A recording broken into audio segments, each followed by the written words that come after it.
Иә, қарапайым қазақтың баласына тұрмысқа шықтым. Тұрсынбек Қабатовқа емес, Тұрсынбек деген жігітке шықтым. 1,5 жылдай, 8 айдай таныс болдық, 1,5 жылдай қыз бен жігіт болып жүрдік, кейін үйлендік. Ешқандай ессіз қосылғандарымыз ба. Мен тек осы Тұрсекенің өсуіне, дамуына, енді мен керемет бәрін жасап тастадым деп айтпаймын, ол өсетін болса, мен сияқты өседі ғой, барлығы өнер ғой бірінші. Бірақ қолынан келген аянбан,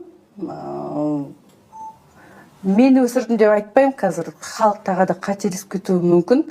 Бірақ енді мықты бір тілекшісін қолдаушысы болдыңыз. Барлық 20 жылдық өмірімді, бірге тұрған өмірімді Тұрсынбек мырзаға арнадым ғой.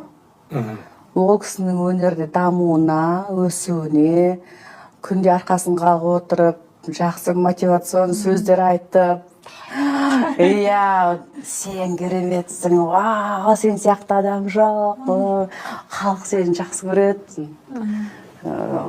Тұрсынбек жақында неге Меккеге барып келді ғой. Қабыл болсын. Амин. Сол кезде маған сондай жылап сонда отыр. Осындай, сен қайдан білдің дейді, нені қайдан білдің, айта алмай жатыр деп дірілдеп, анда үлкен эмоциямен сөйлеп отыр. Ол сөз қайдан білдің дейді, қандай сөз десем, сен маған всегда айттың дейді, всегда үйренгеннен бастап Алла тағала сені жақсы көреді. Сен везучийсің, халық сені құрметтейді, Алла тағала сені өте қатты жақсы көреді, ерекше жақсы көреді.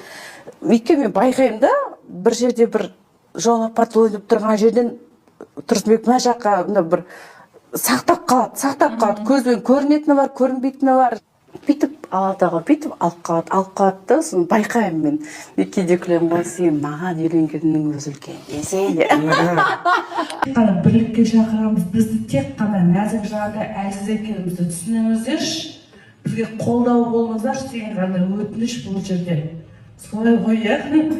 Сондықтан да біреуді көріп қалып жатса, ер азаматтар сіздердің көңілдерін сүйетін ештеңе жасағымыз келіп жатқан жоқ біздің.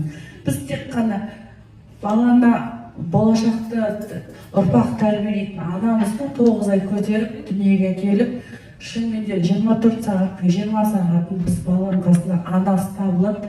Сондықтан біз алға ұмтылып жатсақ, сіздер тек қана бізге қолдау білдіріңіздер, болды, басқа ешнәрсе сұрамаймыз.